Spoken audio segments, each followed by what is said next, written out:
Hello, everyone, and welcome to the third episode, the Pascal Dennis Music Podcast. I'm here with Pascal Dennis. My name is Levi. I'm the social media content creator and videographer. And Pascal, what are we gonna talk about today? Hi, Levi. Always a pleasure talking with you and working with you. I have to say, folks, Levi is an extraordinary videographer, a musician in his own right, and he constantly amazes me with what he does with our songs. He creates these ridiculously great videos. So thank you for that, Levi. I thought I'd make that plug. In any event, I thought today. Thanks so much. My pleasure. I thought today we could talk about our upcoming record, Love is a Drug from Hell, which will be released in March of 2024. Does that sound okay? Yeah, that sounds great. Love is a drug from hell. So, um, last episode we talked a bit about what the album is going to be like, which kind of genres are going to be present on this record. And maybe today we can explore a little bit the themes of the album and the overall philosophy of Love is a Drug from Hell. Love is a Drug from Hell is 16 songs about the different aspects, shades, expressions of love. So the overall theme comes from this play by Shakespeare called A Midsummer Night's Dream. And my Hmm, favorite line in that play is, "Lord, what fools these mortals be."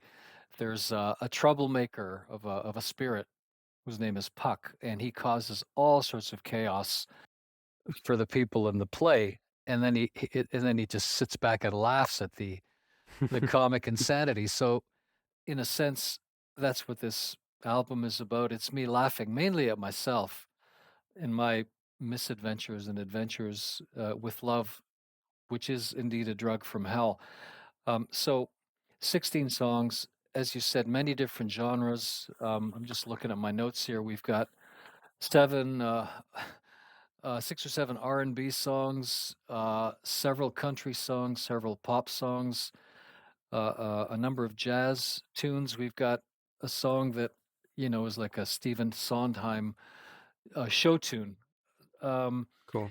and in terms of types of love that are expressed, the first song, the title song, "Love is a Drug from Hell," is about crazy comic love, like in A Midsummer Night's Dream. The next song, "Another Suffering Bastard Please," is set in the Cayman Islands, and it's about settled, Yeah. droll love. Um, a couple that's very comfortable with one another, and she talks too much, and he drinks too many suffering bastards, which is a rum drink invented by Trader Vic. The third song, "Phantom Love," is about just that. I call it phantom love. So that's the love that's left over when an intense relationship ends. The kind of Hmm, relationship where you should have married and you should have had three children, but hmm. fate conspires to break this intense tie, and the rest of your life you have this phantom love. They say that amputees have this feeling that their arm is still there. Oh, This yeah. phantom. Mm-hmm. So it's the same thing. It's a phantom love, and it's a heartbreaking kind of love, which you never get over, but you get through. So that's what that song's about.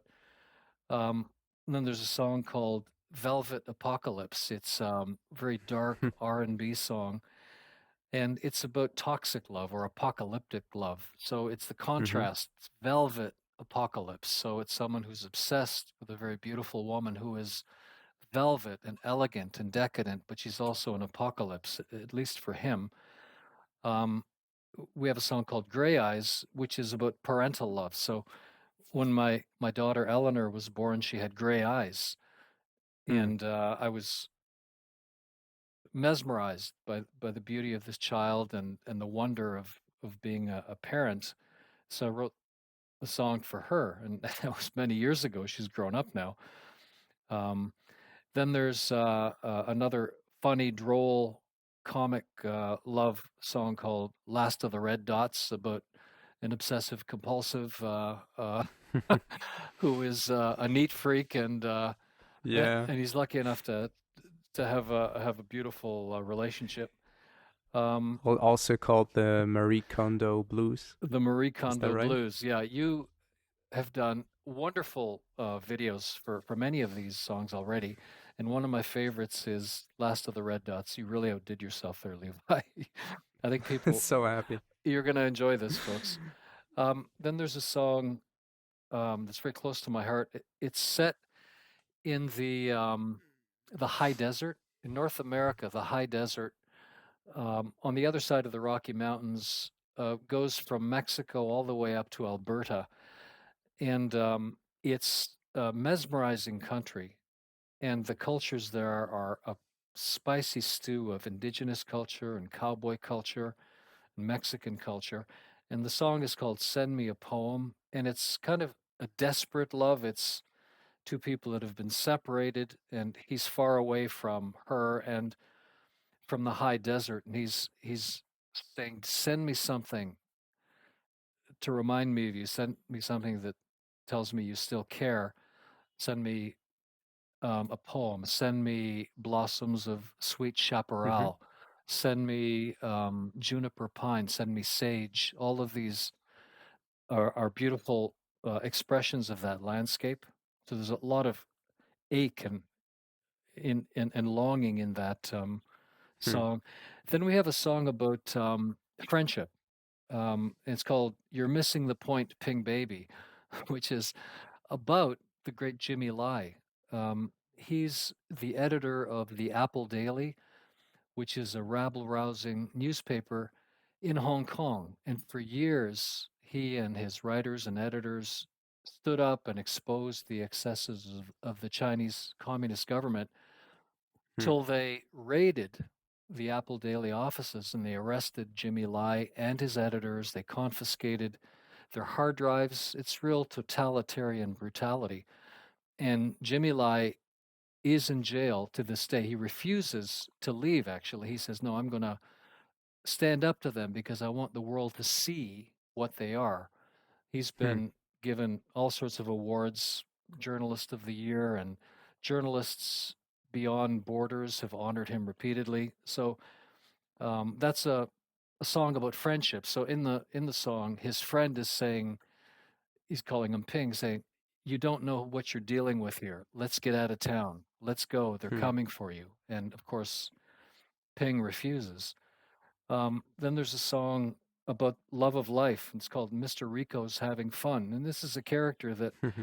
my son and I met in Detroit City, a larger than life character who loves life and loves the Detroit Tigers baseball team.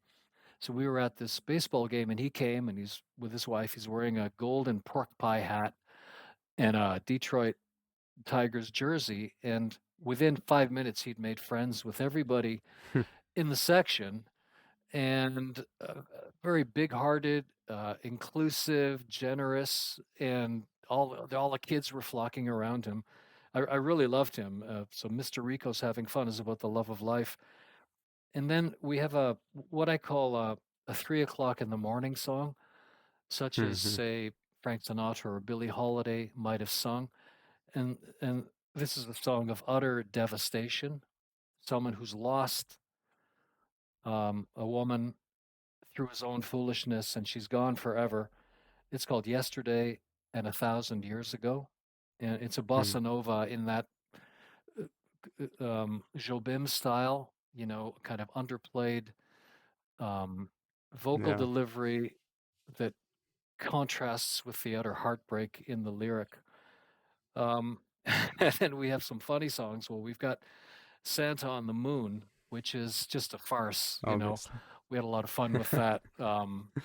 So Exactly. yeah, and you did an incredible video on that. So the idea is that the Russians and Chinese, those Yeah. nefarious antagonists,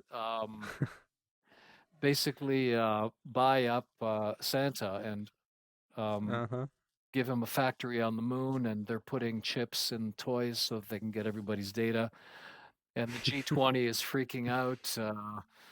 And you had such It's hilarious. great Yeah. images on that, and it's we're having a lot of traction, getting a lot of traction, and we noticed it's been picked up in Australia and New Zealand and South Africa and around the world. Awesome. So people are having fun with it. And we've got another song. This is funny, and it's also a song about the love of family. It's called "Get It While You Can," and "Can It Mm, While You Get," which is about a family of shrimp fishermen in the Alabama bayou. They're Cajuns, and it's a young man remembering his life on the bayou with his uncle Remy and his father. And that title, "Get It While You Can and Can It While You Get," is what shrimp fishermen say, because life is so uncertain and unstable for shrimp beautiful. fishermen. So that's love of family, and I love that. he retains his love of his culture. Cajun music, Cajun cuisine and culture is very, very strong, and I feel very close to it. Now he's an engineer, as I am in my day job, and he travels around as a techie, but he never forgets where he came from. And then we've got a song. I call it a "Gone Forever Love," another song of heartbreak. It's kind of like Phantom Love, and it's called "Take My Coat Gently from Her Shoulders." And it's written in the style of 17th or 18th century folk songs. Again, it's a young man that should have married this girl. She loves him, he loves her, but not as much as she loves him, and he wants to see the world. So he leaves thinking she'll wait for Hmm. him, and then he comes back and he knows he's lost her forever. She's married, she has a child, and he realizes his foolishness. So he says, "Take my coat gently from her shoulders." So these are some of the elements of love, and I feel very much behind this album. My whole life experience is expressed in it. So Well, does that make sense? it does. I mean, oh my, you've had a very interesting life and lots of things to tell, I guess, when it comes to love. I mean, Yeah. you've lived a life that is made to be made into songs, honestly. It's true. It's It's very true. I've been very lucky and very unlucky, which sometimes works if you're a songwriter because you need something to write about. exactly. Yeah, but I'm always fascinated by how many references you have in your songs, or inspirations. So my question is, how do you take inspiration from art like Shakespeare you mentioned, but also there is these cultural elements, maybe specific also subcultural elements that you implement. Like, Yeah. how do you take the inspiration? How do you draw from all these different fields and and form a piece of art, a song out of it? Um, I've been really lucky, Levi, in the sense that my day job all these years has been a traveling engineer. I probably mentioned in our earlier chats with David Logan that David and I made a record a long time ago when we were both young and foolish, and the record did not go anywhere, mainly because I wasn't very good. David was wonderful back then and now. So we went our separate ways. David went to Hollywood and became a big time producer in TV and movies. And I finished my engineering degree and I started a company um, helping other companies improve their quality, safety, productivity, environment. And Hmm. my day job sent me around the world. Um, and I was able to experience wonderful cultures and stories, um, and myths and geographies and cityscapes. And at the end of the day, I'd often be in a hotel room or in a bar with my notebook, and I'd be writing down everything that I experienced. And I just kept processing that. So I'd be in Singapore or in Tokyo or in Melbourne or in Sydney or Auckland or Rio de Janeiro or Sao Paulo, Brazil, or Cartagena in Colombia, or Medellin, or Rome, your city, Yeah. Sorrento, you know, all over Europe, South Africa, Cape Town, Johannesburg, and all of these places, all of these cultures are rich, and they just gave me a reservoir of incredible stories, and I'm able to pick them and put things together in interesting, hopefully interesting combinations. So I have a reservoir of incredible stories, and I just want to share them. And people have been very kind to share them with me. So that's where they come from. The other thing is when you're traveling, you have a lot of time to read, so you spend a lot of time by yourself Mm-hmm. in hotels or on planes. So I always read and have read uh, very very widely, and all of this together makes this pastiche that is a song. Awesome. So the advice to all aspiring songwriters out there is to just get yourself out there, like read poetry, art, experience Yeah, cultures, because it kind of enriches you and in a way that is also reflected in your songs and your life. yeah. So And the absolutely, other yeah. thing is just keep writing.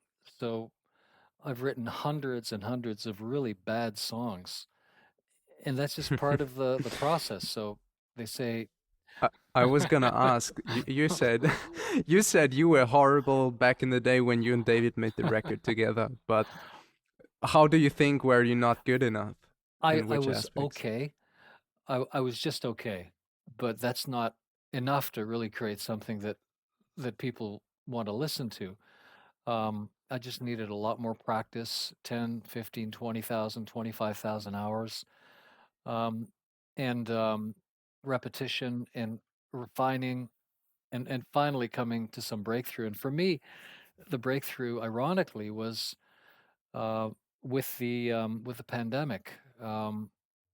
Three and a Yeah. half years ago, this terrible event that caused such chaos and took so many lives. For me, had a silver lining in that I suddenly had time and I could spend 15 hours a day working on a song, and that's what you need. And with that gift of time, something happened, some transformation, and I just broke through to a much higher level. Hmm. Um, and Wow. that's what it takes to write a song. In fact, if you'd like, I can explain my experience and my Uh, process of writing a song. I was just about to ask, like, what is there first? Do you have the lyrics? Do you have the melody? Do you have a story at I the usually beginning? start with the story and a title. And my ancestors were Byzantines, so Eastern Orthodox Christians. And one of the highest achievements of Byzantine art is the mosaic.